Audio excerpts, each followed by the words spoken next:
ಕುಸುಬೆ ಹಾಲಿನಿಂದ ಸಿಹಿ ಪದಾರ್ಥ ಮಾಡೋದನ್ನು ತೋರಿಸ್ತಾ ಇದ್ದೀನಿ. ಒಂದು ಕುಕ್ಕರಲ್ಲಿ ಅರ್ಧ ಬೌಲ್ ಬೇಳೆ ಹಾಕಿ ತೊಳೆದು ನೀರು ಹಾಕಿ ಬೇಯಿಸ್ಕೋಬೇಕು. ನಂತರ ಒಂದು ಮಿಕ್ಸಿ ಜಾರಲ್ಲಿ ಕುಸುಬೆ ಹಾಕಿ ಕುಸುಬೆ ಹಾಲನ್ನು ತೆಗೆದು ಸೋಸಿಟ್ಕೋಬೇಕು. ಇವಾಗ ಒಂದು ಪಾತ್ರೆಯಲ್ಲಿ ಜವಳಿಕಾಯಿ ಸ್ವಲ್ಪ ನೀರು ಹಾಕಿ ಉಪ್ಪು ಹಾಕಿ ಬೇಯಿಸ್ಕೊತಾ ಇದ್ದೀನಿ.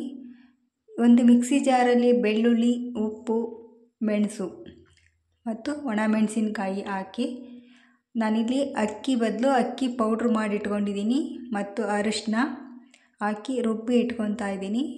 ನಂತರ ಜವಳಿಕಾಯಿ ಬೆಂದ ನಂತರ ಹೀರೆಕಾಯಿ ಹಾಕ್ತಾಯಿದ್ದೀನಿ. ಬೇಳೆ ಮತ್ತು ಸ್ವಲ್ಪ ಉಪ್ಪು ಹಾಕಿ ಬೇಯಿಸ್ಕೊಂಡು ನಂತರ ರುಬ್ಬಿದ ಖಾರವನ್ನು ಹಾಕ್ತಾಯಿದ್ದೀನಿ.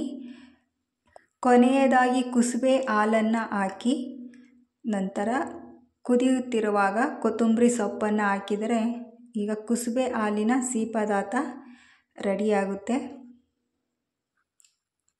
ನೋಡಿ, ಮುದ್ದೆ ಸಿಹಿ ಪದಾರ್ಥ ರೆಡಿಯಾಗಿದೆ. Thank you.